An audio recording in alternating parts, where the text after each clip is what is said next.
Okay, so here we are. This is our third class on this topic of communications, how to improve our communications, how to identify where we go wrong, and just try to improve. And the ways that we communicate are very habitual, in case you haven't noticed. And it does take some effort, conscientious effort, conscious effort to change. But it's possible, it's doable, and therefore, here we are. So, as we have done in the past, let's start with some silence. Just a few moments of silence to center our mind, to calm the mind. But also, if in doing that, you can sort of craft a motivation, a positive motivation for wanting to participate this evening in this dialogue, then that'd be great. Let's do that.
Okay, so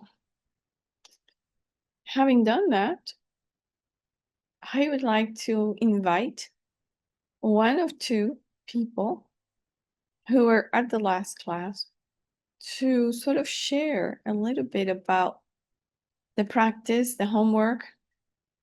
If anyone was able to practice what we talked about last time. So sharing is welcome if it's brief and to the point. So anyone feels brave enough?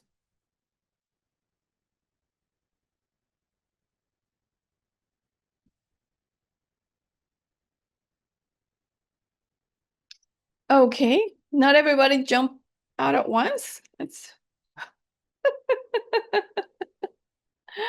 okay, no problem.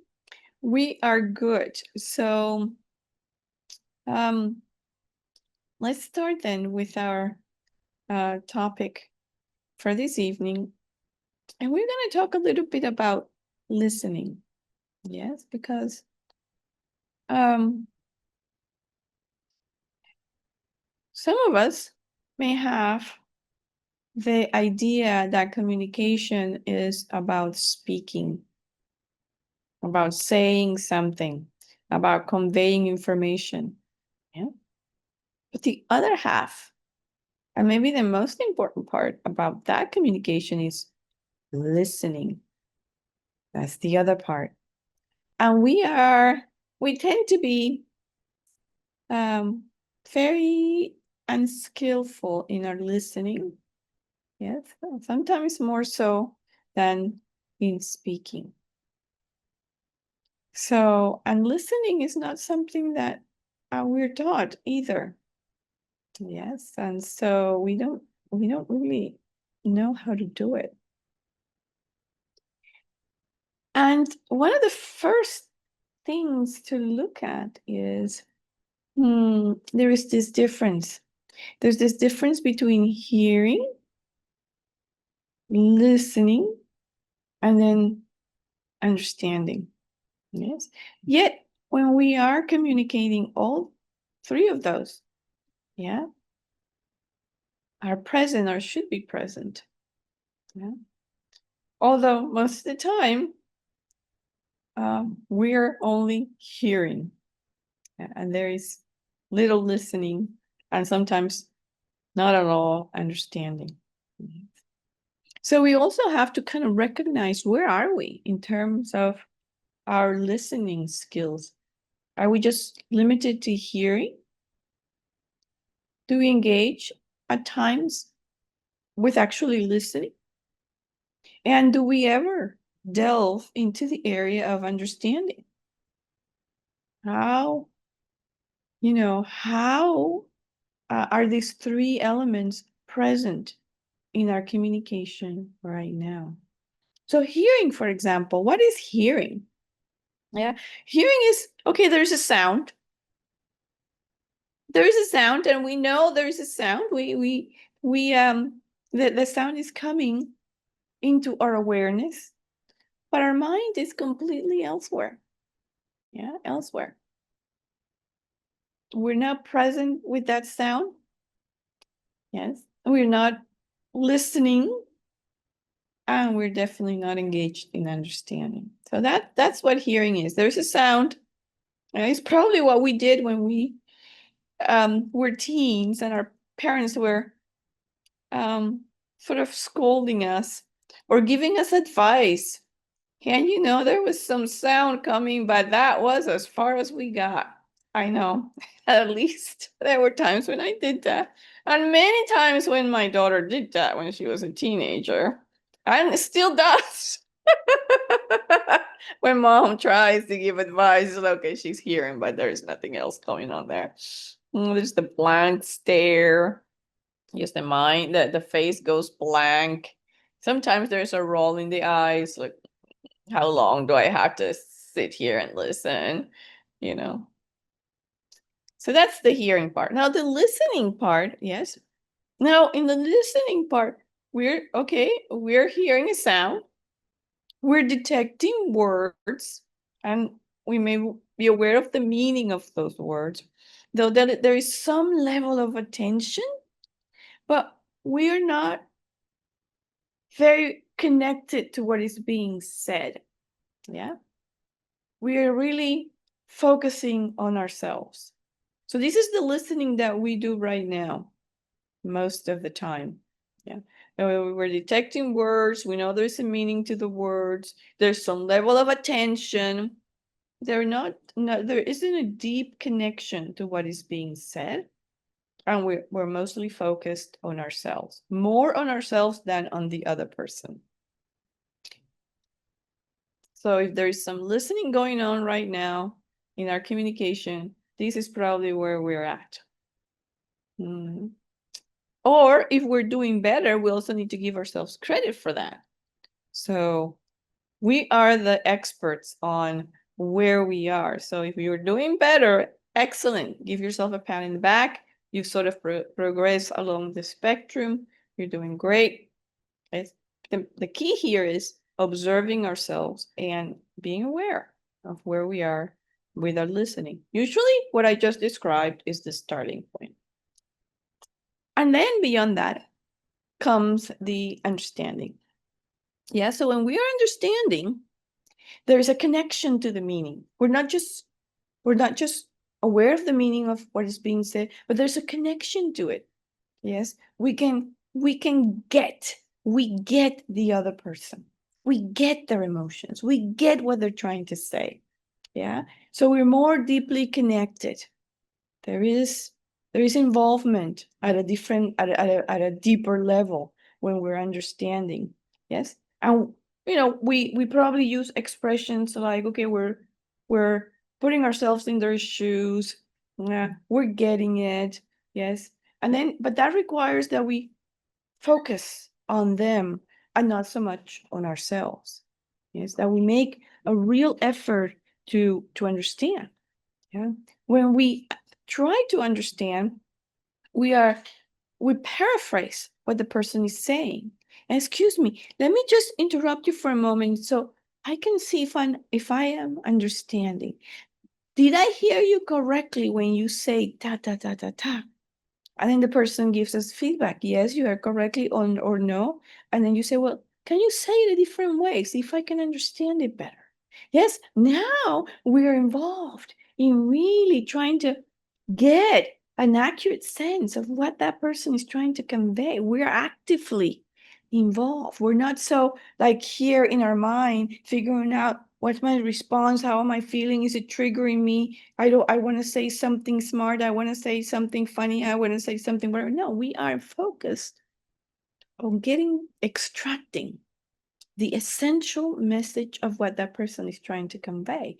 Yeah, um so if we haven't if we're not understanding, we respectfully ask them to, can you please repeat, this is what I understood, and if that's not correct, can you please repeat, because I want to be with you, on this, and I want to get the right understanding, but please help me because I don't seem to be getting. Okay, and then we engage in that exchange until we're absolutely certain that we are understanding, that understanding has been achieved. So in order to get to understanding, we have to be more involved in the conversation, more involved in extracting that from the person and figuring out whether we're on the right track or not. Yes, I had an exchange like that. I gotta come clean. I've only had one exchange like that. But it was quite powerful. It was quite powerful because there was some back and forth between the person and I because I wasn't getting it. And it was in front of a group of people, so I was under a lot of pressure to get it. Yes. And I could sense the tension in the room because we were having this exchange and that person kept on rephrasing what she was saying and rephrasing what she was saying until I finally was able to say it back to her in a manner that she agreed that I had understood. And then you know what that person said to me? She said, "Thank you. I feel heard." That, that's exactly what we all want in a conversation. We want to feel heard. Yeah. And if the situation is reversed, right? If it was the other person that was trying to understand me and he was asking all of these questions, well, we try to be patient with that. We try to rephrase and paraphrase and repeat so that person can understand. And when that person understands, we are going to feel heard. And there is such a joy on both persons. I mean, if we are genuinely engaged in an exchange where we want to understand each other, then when we get to that point, then both parties feel joy. We've accomplished our goal. We communicated. Yeah. And there's no judgment. There's no judgment. Okay, you wanted to give me a message. I finally, after several questions and several rephrasing and paraphrasing, etc., I understood. You certified that I understood. It was beautiful. But we seldom get to that. And we're going to see why we seldom get to that. But when we get to that and we say, oh, how we communicated, how beautifully. And the person said, I feel hurt. And that just made the whole process worthwhile. How many times do we get to a situation where we can say, I felt heard? Thank you. You heard me. You heard what I said. And sometimes that's all we need. We just need someone to hear us, to hear, truly hear and understand what we're saying. Sometimes it's not even a question of validation or agreement with what we're saying. We can disagree wildly. But hey, did you hear me? Did you understand? And when we get to that core, then the communication is very enriching.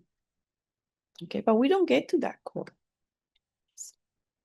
Why we don't get there? Because most of our communication, right? We're listening to be able to respond. We have this idea that somebody's saying us something, well, we need to respond, and we have to respond the right way. And boy, I need to sound clever, and I need to sound, in control, and I need to sound like we may even want to sound kind. I want to sound kind. I want to sound compassionate, but we're not really, because we're not hearing the other person. Yeah? We're more interested in what is it that I'm going to say? How is it that I'm going to respond? And if that person is triggering something, then boy, are we trying to control emotions, or are we trying to think, what can I say so that that person can get me, so that I can get that person and I can just wham. Yes. And we see examples of this every day in the world, every day. That's why we don't understand each other. There's so much conflict. We want to have the last word. So this person is telling me something, I want to have the last word. I want to sound smarter. Yeah. I want to sound better. I want to win. So we're so focused in how we look, how we appear. What are my responses? That we lose sight of how we're trying to do, what communication is all about. So in order for us to get to the point of understanding each other, of really hearing each other, we have to sort of leave our expectations at the door. Leave our ego at the door. We're going to communicate, and I want to be all about what that person is saying. Even if I don't agree with it, even if I find it repulsive, even if that person is insulting me, yeah, I want to be able to hear, listen, and understand. And arrive at a point where that person can say, I felt heard. It's good. Good. That's all. I don't have to agree with that person.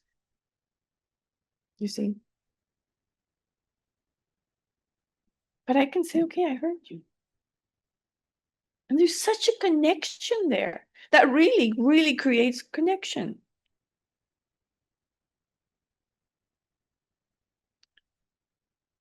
So there's this idea about emptying yourself, to make a space for what the other person is going to give us. Oh, the other person is going to communicate. So what does that mean? That means, We have no expectations about the outcome. We walk into a conversation, we walk into an exchange with another person without any expectation. There is not this win-win either. Because when you have this expectation, as I mentioned last time, you have this win-win, boy, that's a lot of pressure. We only want to do one thing. We want to understand the other person and help them feel heard.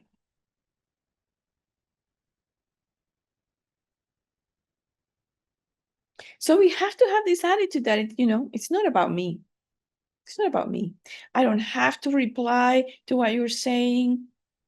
I don't have to, sort of like enter into some lengthy debate about why do you believe that? That's obnoxious. That's not true. Whatever. Of course, if you're in a debate class, well, you debate.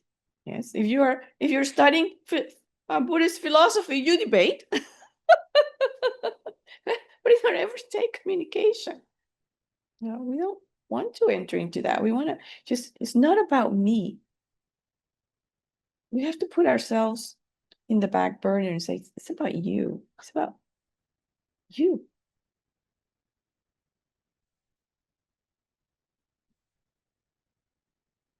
And so uh, when we have this attitude that it's about you, it's not about me, then we have the ability to be more present in the exchange without trying to interrupt, without trying to manipulate, without trying to give advice. We're just present, understanding, arriving at that point of understanding and letting the person know, hey, this is what I understood. Am I correct? Am I correct in that? I bet you if you say that to somebody, they're going to say, wow, that person is really interested in what I'm saying. I mean, this is something beautiful that happens when the person realizes that you're really interested in what they're saying, trying to understand just by merely asking, listen, this is what I'm getting. Is that correct? Is that what you're trying to tell me? And if not, can you say it differently to see if I can get it? Wow.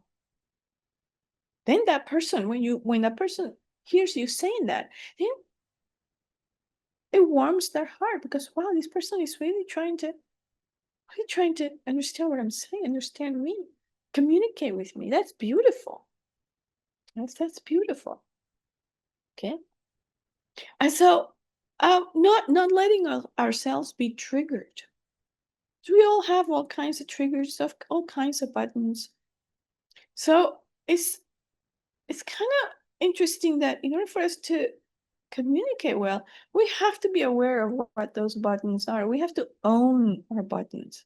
It's not like blame somebody because they pushed the button and now I am exploding. Now the communication went out the window. Now we're just in trigger mode, in reactive mode, and communication is gone. But it's not that person's fault to push our button. Yeah. Yeah. We have to own our buttons. It's my button. And hey, if it's there, somebody's going to push it sooner or later. And what's interesting is that those people that we're close to, they know our buttons. They know when and where and how to push our buttons. Yeah. We may be ignorant about our buttons, but everybody else around us know where they are. And so we're going to get triggered over and over and over again, my friends. So it's in our best interest to identify those buttons and to try and, get rid of them. Get rid of them. I know my mom and I, we have a very close relationship, but if somebody knows your buttons, it's your mother. No wonder some of us have difficult relationships with our moms. It's like, okay, they know where to push. So, and there are other people, if we have partners, long-term partners, they know where our buttons are. Our siblings know where our buttons are. So let's own our buttons and try to work on them because that's going to help how we communicate, with others. Yeah. So, and also do not trying to be aware. so that we don't let the communication be hijacked by our I know better attitude. Yeah, sometimes that I know better comes to the surface. Yes, and so with that I know better, we can really also put a blockage, obstruct our effort to engage in a meaningful exchange. Okay. And so this um real listening, yeah, we call it, maybe we should call it advanced listening. It's a form of generosity. It's a form of generosity. We're going to open ourselves. We're going to be generous with ourselves, and we're going to open ourselves to this person with whom I'm going to be communicating. And I'm going to do so with respect. Respect is something that has really gone out of our communication. Yeah? All of these examples every day, everywhere, of disrespectful communication. We don't have, our society right now is just giving us so many examples of disrespectful communication at all kinds of levels. And the sad part is that our kids are growing with those examples. And this is what they're learning. Which means that in the future, communication is going to be even more dysfunctional. Yes. So maybe it is a worthwhile effort to try and correct that, at least in ourselves, as much as we can. So this thing about respect, it comes from, I think, understanding that we all want to be heard. Regardless of what we have to say, we all want to be heard. It's kind of a basic need. After all, we're social animals. Social animals that rely on communication. We rely on verbal communication for our well-being. Yes, so being heard is a very deeply entrenched need. And that's why when we feel heard, there is this feeling of relief, joy, connection, gratitude. Yeah? So when we are engaging in listening, we are being generous. We are showing respect. Yeah. We are also coming from our own need, our own very deep need of being heard. Yeah. So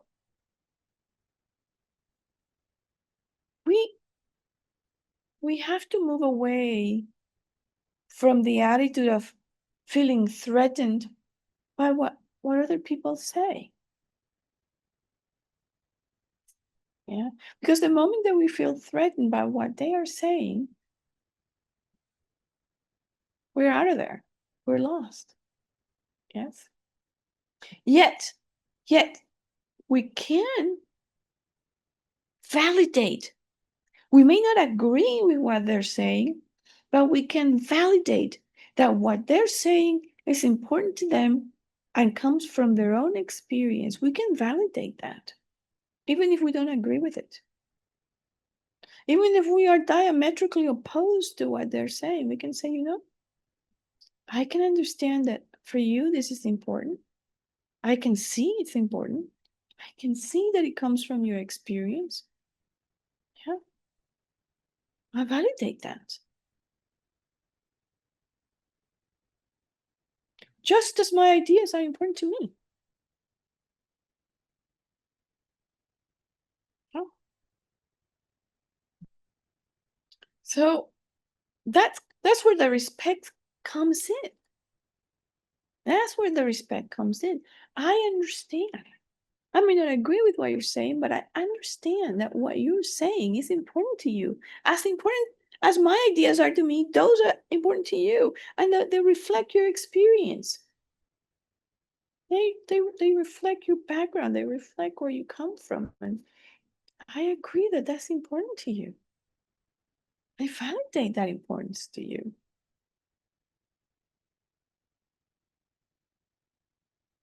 Mhm. So, what? So, what are some of the things that are going to prevent our deep listening and understanding? Yeah. Well, when we hold on too tightly to our own ideas, when we feel our ideas are the best and we don't want them challenged, and we feel insecure, and when somebody else has different ideas, then that's going to put us in a very shaky ground, very shaky ground. Yes. Or if we're not sure about, if we have some kind of a personal insecurity, we feel that that person has so much knowledge or so much power or what have you, we kind of have this, we may have an attitude of being lesser than, and then that also is a barrier, because when you're trying to communicate, you kind of have to be on the same level to, you can't believe yourself superior. You can't believe yourself a know-it-all. You can't also have a low self-esteem. You have to kind of have some kind of self-confidence to be able to, you know, basically withstand whatever's going to come at you and be open and not get out of whack because of what you're hearing. So it helps to be centered, to be focused. It helps to meditate and to have a good relationship with yourself. Because then from that position of stability, of groundedness, then it's easier to be grounded and stable, even in the face of a difficult interaction. So it's important for us to do that work. We have to work on ourselves, to be able to communicate and focus on others. Isn't that sort of interesting? We have to focus on ourselves and work on ourselves before we can really focus on others. This is what the Buddha said. You gotta work on yourself, my dear. You gotta get all your stuff done. You gotta figure out what your afflictions are, and you gotta develop your good qualities so you can be beneficial to others. This is what we're trying to do here again with our communication. It's like if we don't work on ourselves, yeah, then communication is going to be tricky. Focusing on others is going to be tricky.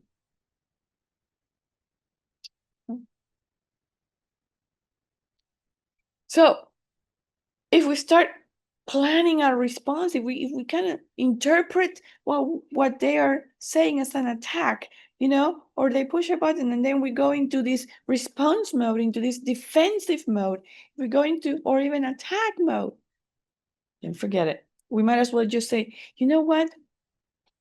I'm having I'm having an internal reaction to what you're saying, and I really would like to just be able to communicate with you from a different space. Can we pause this until I can get to a different space?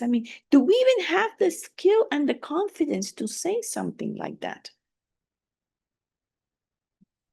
This is, we have to evaluate ourselves. Do we have the skill and the confidence to pause an interaction before, while we're still just feeling the explosion, but before we explode, before we say something that's going to damage that communication? You can say, you know what?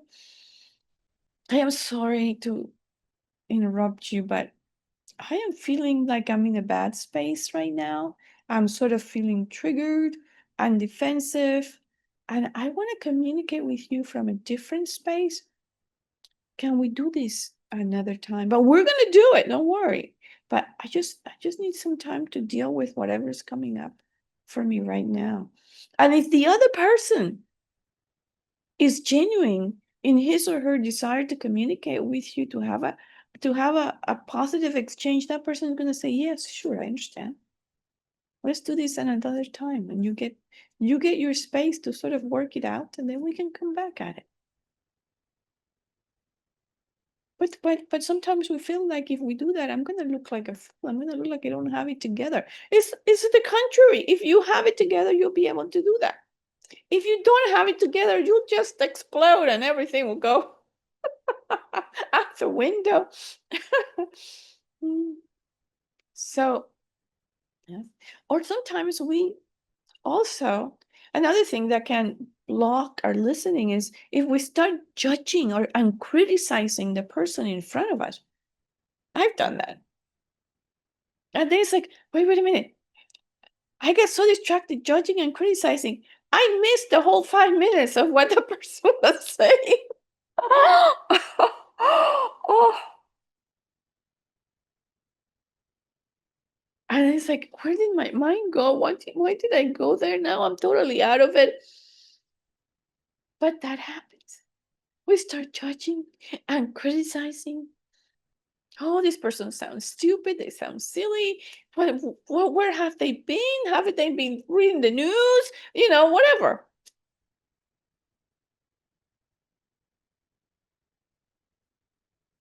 And then we didn't even hear the last 5 minutes like happened to me. um, so that's also a blockage. That's also a very a very big stumbling block. Or we may also compare their experience to ours. Compare. Oh well, that I had a similar situation, but hey, I did it differently. I said it differently, and then you start sort of doing this remembering, and before you know, you're out of there too, because you're comparing yourself.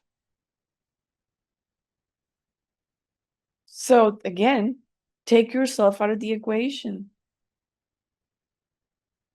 Take yourself out of the equation and then just focus on the person. What's happening right now, what they're saying right now. And the next stumbling block is wanting to fix. Oh, this person is sharing a problem, sharing a situation, and guess what? I have a solution. So wait, can you stop there? This is what you have to do. Because I was in the same situation a year ago, and guess what? I did that, and now do it, but you have to do it this way. And then the person tries to explain, that's not my situation. No, that's it. This is it.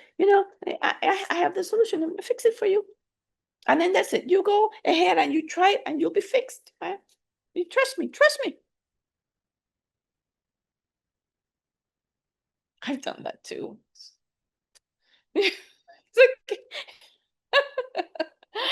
So, and that's just again a complete dismissal of that person. We've missed them completely. And we try to do that.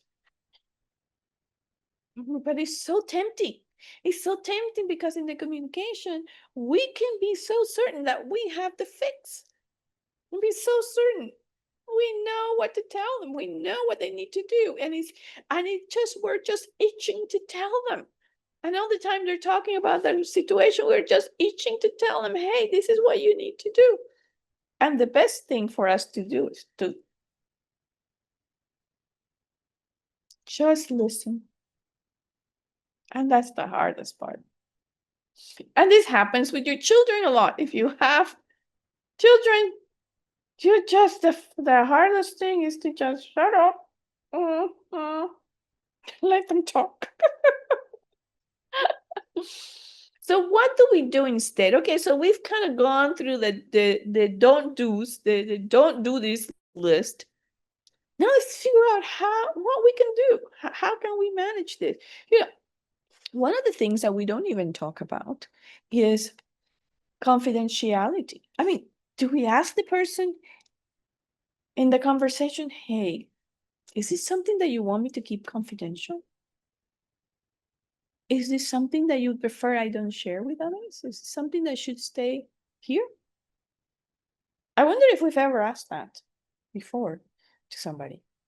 But it's a good question to ask. Hey, do you want? Do you want some? Do you want to hear from me that this is going to be confidential so that you can feel much freer to share? Sometimes because people are afraid of that, they just dance around the issue, or give you some hypothetical. They say, who can work with a hypothetical? Give it to me straight. But they're not going to give it to you straight if they have fear that you're going to just share it with the next person. So you have to ask, hey, is this something that you would like me to keep confidential?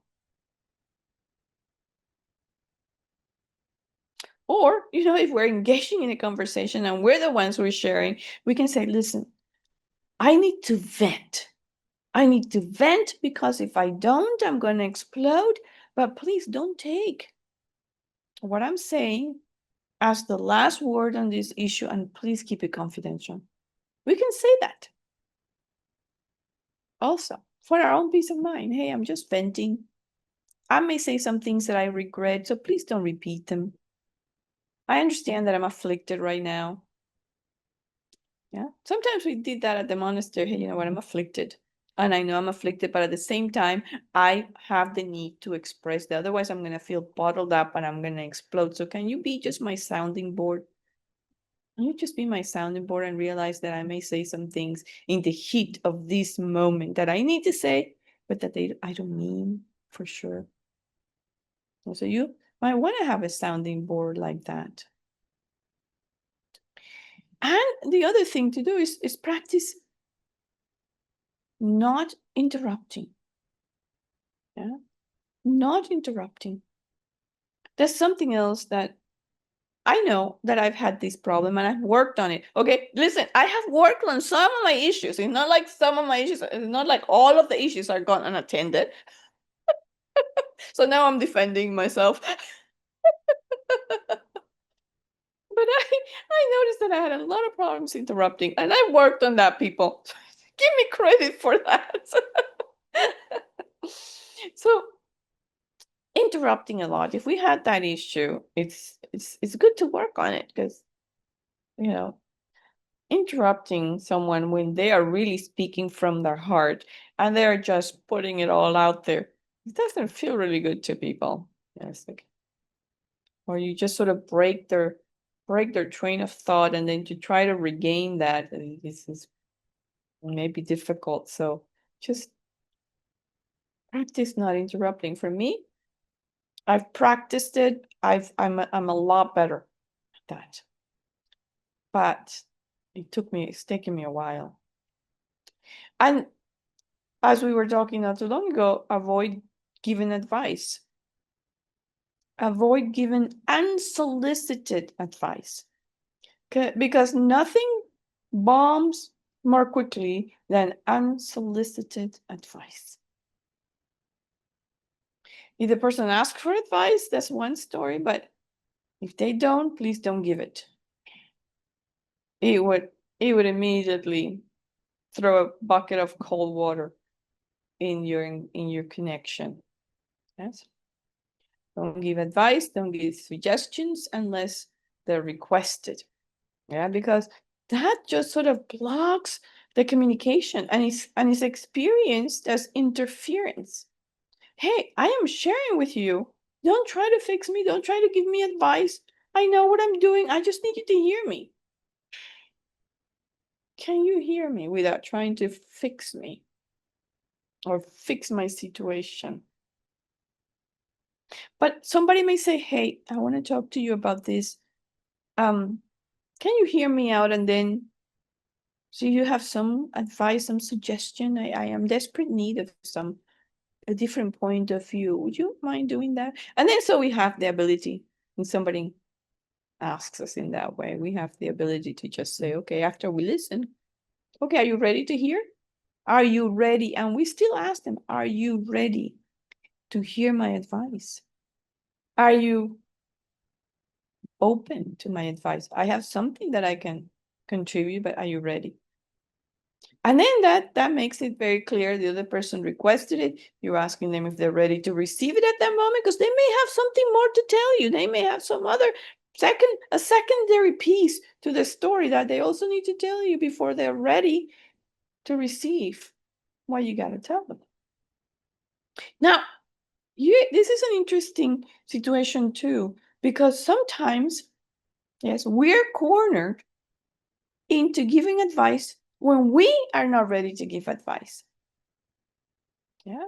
So that we're pushed to give advice without having had proper time to think about what we're going to suggest.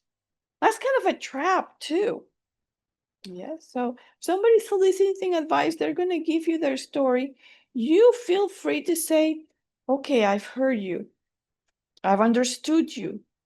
And you make sure that you understand them. You do this paraphrasing and repeating until you finally get what it is that the situation was that they're trying to tell you.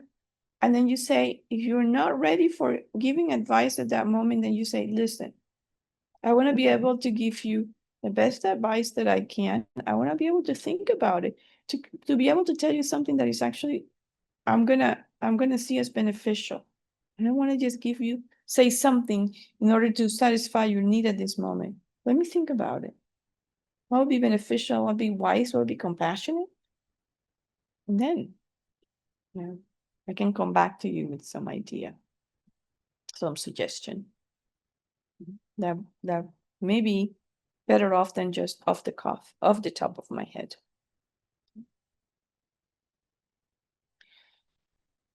And then, yes, for the most part, however, if we're not requested to give advice, we just don't try to fix the person, don't try to solve the person's situation. It's just as well that they feel heard. You understand? You let them know that, yes, I heard you. And they corroborate that they feel heard. Yeah. So the intention of the communication, right, is not really to solve the other person's problems. Yeah. Sometimes we're sort of hooked into being a problem solver for everybody who knocks on our door. I am a problem solver. It's like that's my pattern. I try to solve people's problems. And so, yeah, let's not get hooked into that role. I'm trying not to get hooked, but I'm the oldest out of 4 siblings. Or okay, so that's my role. I solve their problems. I'm metal. Hmm. And it's so hard not to. But at least now I am aware. I am aware that that's my tendency. But it's just enough that we hold that space for them. We hold the space where they can say, this is what's happening to me, this is my issue, this is my problem. And we can just hold that space with openness, with compassion, with kindness, and say, yes, I understand. It's a tough situation, but I hear you. And if anybody has an opportunity to solve it, you have the tools. And if you don't, please go try and figure out what the tools are that you need to solve it. And then try to just step away from being put in the situation where you have to solve the problem. Yes. So try to avoid that trap. Okay. So then there's this part about listening to what others are saying and using this kind of list of what to do and avoid the list of what not to do. Yeah. But then there's also the component of listening to whatever is not being said.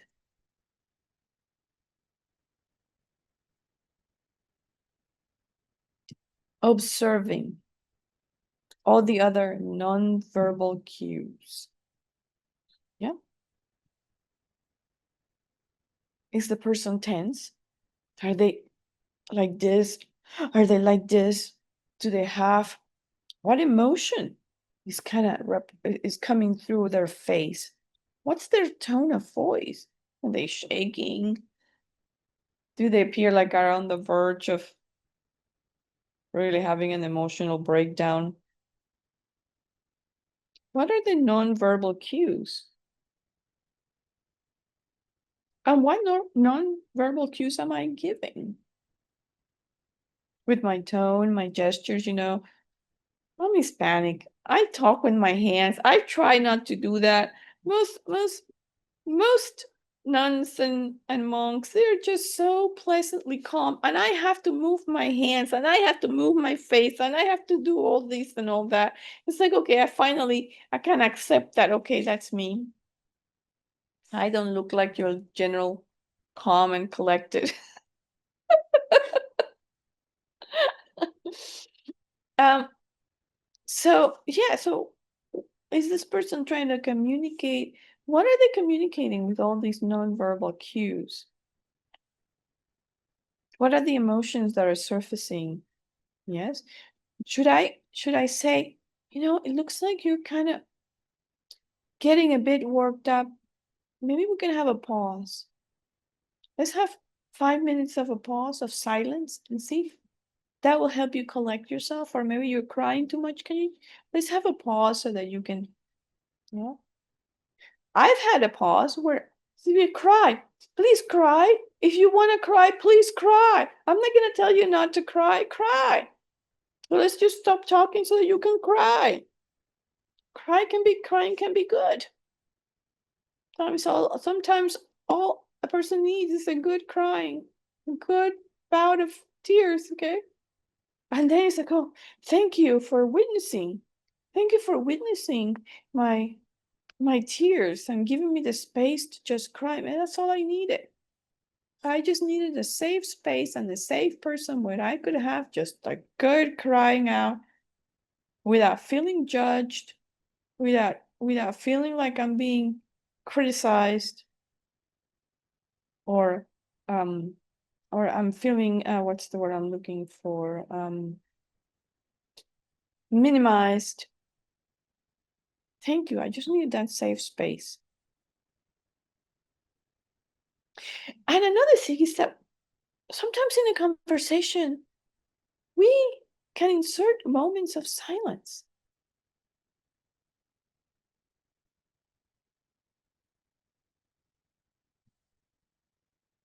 Moments of silence are very, very helpful sometimes in conversation, especially if we want to bring down the emotion, bring down the tone, just bring down the tension. Let's just have a moment of silence. Let me just, or we can say something like, you know what, let me just try to absorb what you're saying. I want to be silent for a moment just to absorb what you've told me. Let me just,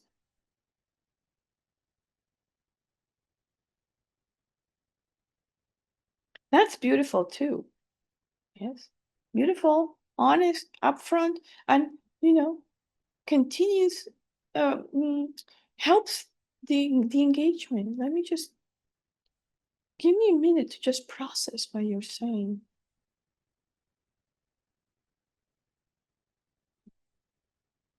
Um,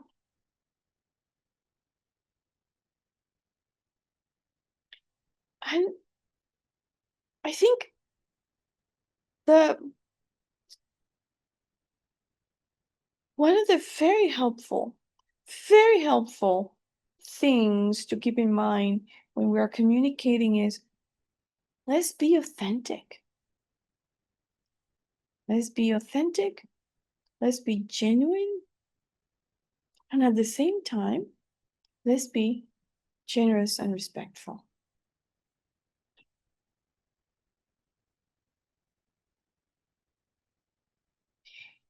My need for authenticity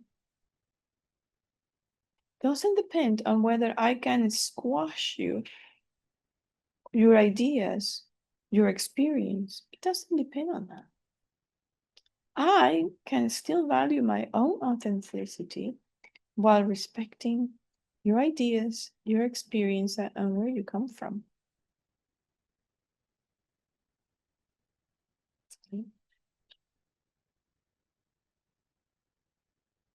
Okay, I think today is the first time since this class started that I actually being able to finish when I needed to finish and cover the material that I needed to cover. Yay! Okay, the third time's the charm. So takes 3 times. And gee, there's only one more class left, but hey, I got it. Took me 3 times, but I got it. So yes, sure. So thank you. So what we're gonna do right now is the fun part. Right now comes the fun part because we're gonna get to have some breakout sessions. So if you have something to write, let's take it out so that you can write the instructions for what we're gonna do in the breakout groups. So we're gonna try to I don't know how many people joined. I'm not seeing that, but I think it could be groups of 3. I don't want to be in a group. Can you please exclude me from the groups tonight, Shella? That would be lovely. So write what we're gonna do. So we're gonna have everybody's gonna have in those groups 5 minutes to share. And what is it that they're gonna share? They're gonna share a time or a situation where you felt misunderstood. Okay, you have 5 minutes to recall a situation where you felt misunderstood. Why did you feel that way? How did it go down? What was the other person saying or doing or not saying and doing that gave you the impression, left you with the feeling that you were misunderstood? The folks that are listening, they're going to practice listening. Listening with all the to-dos that we covered. Yes, no advice, no question, no interrupting, no sharing your own experiences. Yes, so you're just gonna try to understand, absorb, but not use any of these no-nos. Yes, no criticizing, no judging, just listening with an open heart. Yes. And you're also going to notice the body language. What are the nonverbal cues this person is giving as they are retelling this story? Yes. Are you noticing? What are you noticing? And then everyone is going to have a chance to be the speaker, and everyone's going to have a chance to take the role of the observer. Yes. And then when we come together, right, you're going to select one person in your group that's going to give us a brief what should I call it, recounting of how did you feel to be heard? How did it feel to be truly heard? Yes, so you're going to recall that. Yes, you may ask your group members, okay, did you feel heard? And how did that make you feel when you actually realized that you were being heard? How did that feel in your heart? Okay, so let's have for this exercise 20 minutes, and then we have 10 minutes for the coming back and sharing, and that will be the end of the class. Okay, I hope I hope that whole thing is clear. There is something early tonight. Thanks so much for your teachings. Okay, thank you. Have fun. Be safe. Okay. Okay, so Who would like to share how that went and how it felt to be heard?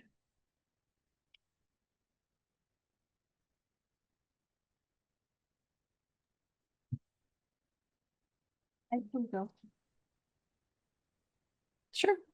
But my group was Stacy, Robert, and Romina.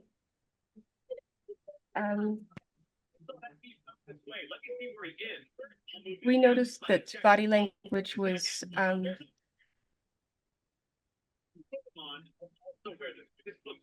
that we were all very comfortable listening to one another, and that our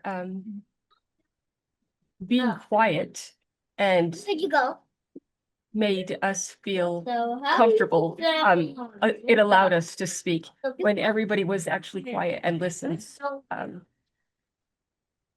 Wiki doesn't have one. Legs in the face. Felt heard. It's funny and sad. He has nothing to laugh. We actually did have a discussion where Robert was asking a question about last week or the week before. Well, we tried to understand what he was talking about, and that was a little bit, trying to understand the technology of what he was trying to discuss, and as we spoke back and forth. Oh yeah. For me, it was very difficult to not interrupt him. And He's has a cup with the chips in it, and then Okay. Thank you for sharing. Much. I'm happy that you had the opportunity to do that, and that you observed your desire to interrupt, and that you were able to work with that. So great. I know you had some exchanges, and so this is practice. This is practice, is observing what's coming up for us and being okay with what's coming up for others, and then just try to understand. So it's very good. And the other group, anyone wants to share from the other group?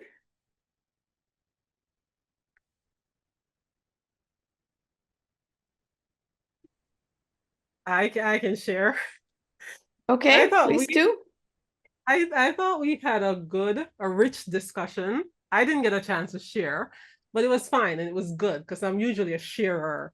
So I tried to be the last person to share, and it worked out fine. So I was with Kathleen and Hun, and they both had chances to share. And we asked clarifying questions. And I think and it was good. I think what I find is that I like again to share, and instantly I'm a fixer by nature, so I like to start problem solving. So it was good to be in a space where I would only ask clarifying questions, and I'm like, no, you're not giving advice. You don't need to give advice. You just ask the clarifying questions so they can draw their own conclusions about whatever they're sharing. And so we had a powerful, I think they can say if they believe, reflective conversation for both of them, I think, where they were able to reflect and just share. And the other the other one person was sharing, the other, both of us were able to like observe and ask clarifying questions, but really be present. And I knew that we were present based on the questions that we were asking. And I think ultimately we kind of tried to help with some problem solving, but it wasn't like intentional directive problem solving. It was like, here's a clarifying question so you can think through it, the process in your own mind, and draw your own conclusions. So I think we had a good discussion, but they can say how they feel or how they felt as the sharers. I was just a listener. Okay. Well, I am hearing that you enjoyed the exercise, and that you both groups experienced some level of success in terms of applying what we've been talking about, and there is some level of satisfaction with what you were able to accomplish, and the skills that you were able to um, uh, show to yourself during the interaction. So that's what I'm hearing. I'm hoping that I heard you correctly. So if that's so, and I see some faces that agree with me that that's kind of what happened. I'm very happy. I am very pleased that you had that experience during the breakout group. So now it's time for us to finish. And the homework for this week is to continue to work on your listening skills.